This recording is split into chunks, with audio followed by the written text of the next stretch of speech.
Halo Sobat Maya, kembali lagi ke series maraton saham IPO. Nah, di video kali ini kita akan membahas tentang saham IPO LOPI. Jadi PT Logistik Plus Internasional atau LOPI ini berdiri pada tahun 2013 dan baru mulai aktivitas operasionalnya itu di tahun 2016 yang bergerak dalam bidang jasa pengurusan transportasi atau freight forwarding yang melayani pasar domestik dan juga luar negeri.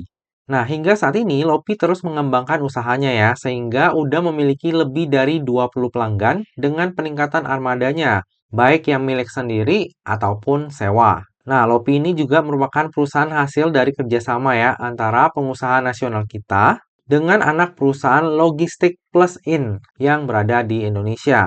Hal ini menjadi salah satu keunggulan ataupun kelebihan dari Lopi ya.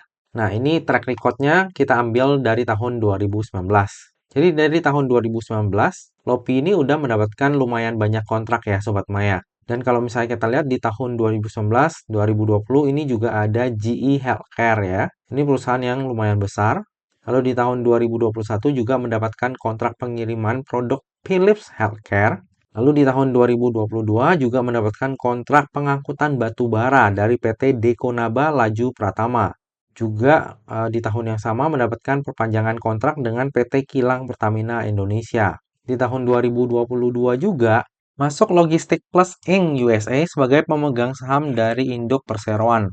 Nah, ini adalah salah satu hal yang bagus dan tentu saja berpotensi untuk meningkatkan kinerjanya Lopi di masa mendatang. Lalu di tahun 2023 ini, Lopi juga mendapatkan kontrak pengangkutan nikel. Dan juga ada permintaan pengiriman equipment dari Wika Konstruksi untuk proyek IKN salah satunya ya, dan juga RDMP Balikpapan. Nah, jadi kalau kita lihat di sini, pelanggan-pelanggan dari Lopi ini lumayan besar-besar ya Sobat Maya. Dan beberapa juga merupakan multinational company.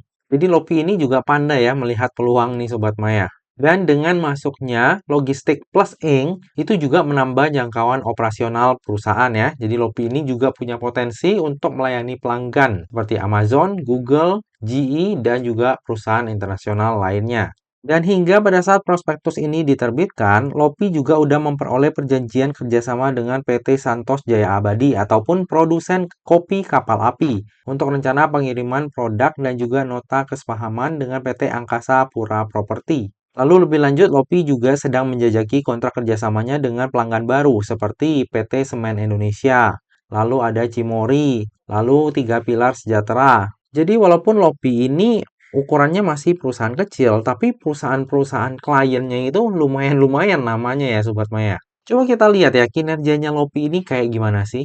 Berhubung Lopi ini masuk ke dalam papan akselerasi, maka laporan keuangan yang ditampilkan adalah 2 tahun terakhir ya. Jadi bisa kita lihat di sini untuk pendapatannya di tahun 2021 lumayan besar, sebesar 46,7 miliar. Dan di tahun 2022 naik menjadi 71,4 miliar. Sementara dari laba bersihnya di tahun 2021 laba bersihnya itu sebesar 1,6 miliar. Dan di tahun 2022 naik sedikit ya menjadi 1,9 miliar. Nah, untuk dari sisi pendapatannya, ini bagus ya Sobat Maya. Peningkatannya lumayan signifikan. Tapi kalau misalnya kita lihat dari sisi net profit marginnya, ya ini lumayan tipis ya Sobat Maya. Dan kalau misalnya kita lihat di periode yang sama di 31 Maret 2023 dan juga 2022, pendapatan dari lobby ini memang meningkat ya. Tapi kalau misalnya kita lihat dari sisi laba bersihnya, malah menurun nih Sobat Maya.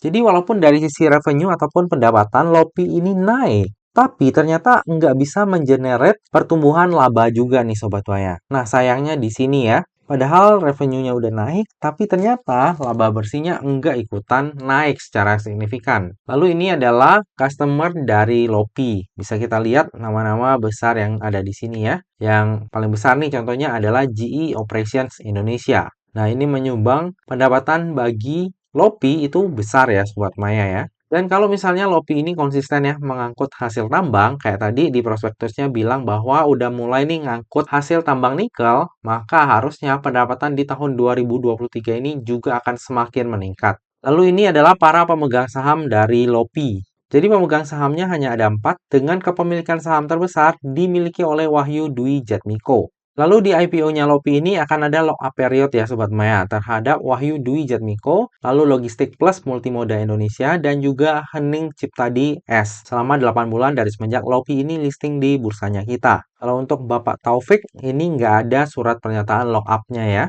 Jadi ibaratnya kalau misalnya Bapak Taufik mau buang barangnya di market, ya bisa-bisa aja. Bisa kita lihat, pemegang saham dari Logistik Plus Multimoda Indonesia itu 60%-nya dimiliki oleh Logistik Plus Inc. Dan Logistik Plus Inc. sendiri itu adalah global leader ya, perusahaan besar lah ini, yang udah berdiri lebih dari 27 tahun. Nah, dengan adanya pemegang saham yang punya nama seperti Logistik Plus Inc. ini, seharusnya ini akan menjadi sentimen positif dalam IPO-nya Lopi. Nah, lalu di IPO-nya Lopi ini, ternyata juga ada perkara hukum nih Sobat Maya yang sedang berlangsung. Jadi sedang ada gugatan hukum ya Sobat Maya. Dan gugatannya bisa Sobat Maya lihat di sini. Itu kayak ada kurang bayar sebesar 1,5 miliar. Nah, 1,5 miliar ini sih bukan transaksi material ya. Tapi bagi Sobat Maya yang concern terhadap perkara hukum yang dialami ataupun sedang dihadapi oleh perseroan, nah Sobat Maya bisa baca-baca lagi di sini. Kalau menurut saya pribadi, tentang perkara hukum ini nggak terlalu berpengaruh ya terhadap kinerjanya Lopi. Oke, lalu ini adalah struktur IPO-nya dari Lopi. Sebanyak 300 juta lembar saham atau mewakili sebanyak 27,27% dari modal ditempatkan dan di-store penuh yang akan ditawarkan kepada masyarakat. Untuk harga penawarannya sendiri berkisar antara 100 hingga 150. Sehingga dana yang akan diraup dari IPO ini adalah sebanyak-banyaknya sebesar 45 miliar. Lalu bersamaan dengan IPO ini juga akan diterbitkan waran seri 1 dengan rasio 2:1. Lalu nantinya dana IPO tersebut akan digunakan untuk tujuan-tujuan sebagai berikut. Yang pertama adalah sekitar 60% itu akan digunakan untuk modal kerja. Detailsnya bisa Sobat Maya baca di sini. Lalu tujuan yang kedua adalah sekitar 9% itu akan digunakan untuk pembelian software CargoWise dan juga alat-alat teknologi. Lalu tujuan yang ketiga adalah sekitar 31% akan digunakan untuk pembelian armada truk baru. Nah, untuk tujuan penggunaan dana IPO-nya ini ya cukup bagus ya Sobat Maya. Dan tentunya akan meningkatkan kinerjanya Lopi di masa mendatang. Lalu yang akan menjadi underwriter di IPO-nya Lopi ini adalah Elite Sukses Sekuritas atau dengan kode brokernya SA. Nah, SA ini jarang ya mengawal saham IPO Sobat Maya. Dan kalau misalnya kita lihat track record-nya agak mengecewakan ya Sobat Maya. RCCC ini ARB, lalu clean itu 2 kali ARB. Nine juga close di zona merah, lalu kemudian ARB berjilid-jilid. Dan RSCH itu tutup di zona hijau. Jadi secara track record, SH ini agak kurang menarik ya Sobat Maya. Apalagi untuk saham-saham IPO di papan akselerasi. Lalu ini adalah laporan keuangan dari Lopi. Saya cuma tampilkan di bagian ekuitasnya ya. Dari sisi ekuitas terus meningkat ya dari tahun ke tahun. Dan ini meningkat sedikit di tahun 2023 karena ada peningkatan modal. Sehingga jumlah ekuitas dari Lopi per 31 Maret 2023 adalah sejumlah 20,8 miliar. Dan bagi Sobat Maya yang concern terhadap daftar efek syariah, jika kita lihat dari sisi rasio utang dan juga sektor usahanya, maka Lopi ini akan masuk ke dalam daftar efek syariah. Lalu kita lihat dari sisi valuasi. Nah, ini saya bikin di rentang harga IPO-nya ya, yaitu di harga 100 hingga 150. Jadi kalau misalnya Lopi ini listing di harga terendahnya yaitu di harga 100, maka PER-nya itu akan berada di 57,1 kali dengan PBV sebesar 1,97 kali dengan market cap sebesar 110 miliar. Sementara jika Lopi ini listing di harga tertingginya yaitu di harga 150, maka PER-nya akan berada di 85,66 kali dan PBV-nya di 2,33 kali dengan market cap sebesar 165 miliar. Nah, dari sisi valuasi, Lopi ini ya cenderung standar lah untuk ukuran saham IPO. Ya, walaupun PER-nya rada-rada sedikit mahal, tapi masih tergolong standar untuk ukuran saham IPO ya. Lalu dari sisi market cap ini lumayan kecil di 110 miliar dan walaupun listing di harga tertingginya yaitu di harga 150, maka market cap-nya masih di 165 miliar. Jadi dari sisi valuasi ya ini masih cenderung so-so lah atau standar ya untuk ukuran saham IPO nih Sobat Maya. Tapi ya standarnya ini agak condong ke arah mahal. Oke, dari tadi udah banyak hal yang kita bahas, sekarang tiba juga kita ke bagian kesimpulan. Kesimpulan yang pertama, secara bisnis, menurut saya pribadi, Lopi ini cukup menarik ya. Dengan adanya dukungan dari para pemegang sahamnya, seharusnya Lopi ini bisa berkembang lebih pesat di masa mendatang. Lalu, jika kita lihat dari prospektusnya, di tahun 2023 ini, Lopi juga udah mulai mengangkut hasil tambang nikel ya. Jadi memang bisa melihat peluang nih. Jadi nggak menutup kemungkinan di masa mendatang, valuasi dari Lopi ini akan semakin besar. Kesimpulan yang kedua, valuasi dari Lopi ini cenderung standar ya untuk ukuran saham IPO. Ya, walaupun agak condong-condong ke valuasi yang mahal. Lalu untuk tujuan penggunaan dananya juga cukup bagus dan seharusnya bisa meningkatkan kinerja Lopi di masa mendatang. Kesimpulan yang ketiga, underwriter dari IPO-nya Lopi adalah SA. Nah, track record SA dalam mengawal saham IPO ini kurang bagus ya, apalagi saat mengawal saham IPO di papan akselerasi. Semoga aja di IPO-nya Lopi ini enggak seperti itu ya.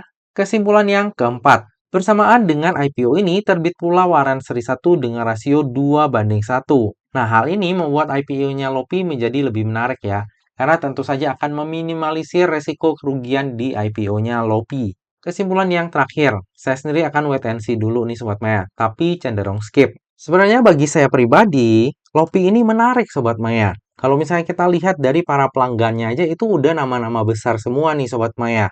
Cuma ada dua hal nih ya yang bikin saya agak kurang sreg.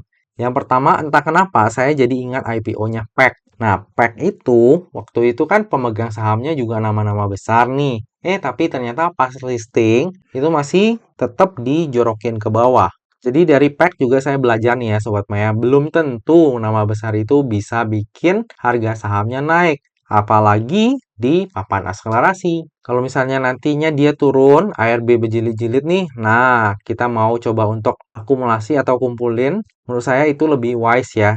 Soalnya belajar dari kasusnya PEC juga nih. Lalu yang kedua adalah karena Lopi ini sering banget muncul di IG sponsornya saya, Sobat Maya. Waktu kemarin saya ada tanya kan di story saya, kok ini muncul terus ya di IG sponsornya saya? Apakah yang lain ataupun Sobat Maya yang lain nih mengalami hal yang sama? Ternyata banyak banget nih Sobat Maya yang ngechat saya bilang, iya kok sama, kayak gitu. Jadi ini memang kayak promosinya itu emang di IG terhadap orang-orang yang mungkin interestnya di saham Sobat Maya. Nah, kalau misalnya sahamnya itu emang bagus, biasanya nggak terlalu digembar-gemborin sih Sobat Maya. Apalagi dimasukkan ke IG sponsored kayak gitu ya. Jadi dua hal tersebut yang bikin saya agak kurang serak dengan IPO-nya Lopi ini. Jadi nanti lihat sikon aja. Dan ini pun saya belum pasti ya apakah nanti akan saya ikut atau skip nih untuk IPO-nya Lopi. Lebih lengkapnya nanti saya ikut atau enggak akan saya share di tab community ataupun IG saya pada saat masa offering nanti. Tapi seperti biasa ya Sobat Maya, reminder buat Sobat Maya nih. Yang namanya saham, terlebih saham IPO, itu nggak pernah luput ya dari yang namanya resiko. Jadi bagi Sobat Maya yang mau melakukan order saham IPO-nya Lopi, pastikan Sobat Maya sudah melakukan order sesuai dengan resiko yang siap untuk Sobat Maya tanggung ya. Nah Sobat Maya, demikianlah video review saham IPO Lopi. Dan semoga aja video ini bermanfaat bagi Sobat Maya semuanya dan dapat menjadi bahan pertimbangan nih apakah nantinya Sobat Maya mau membeli saham IPO-nya Lopi atau enggak. Video kali ini juga sekaligus mengakhiri ya review maraton saham IPO di periode kali ini. Semoga aja saham IPO di periode kali ini bisa kasih kita pundi-pundi cuan ya Sobat Maya. Nah Sobat Maya, akhir kata jangan lupa untuk selalu jaga kesehatan, jangan lupa untuk selalu bahagia, dan semoga perjalanan investasi kita selalu cuan bareng-bareng ya. Sampai jumpa di video review saham IPO selanjutnya. Dah.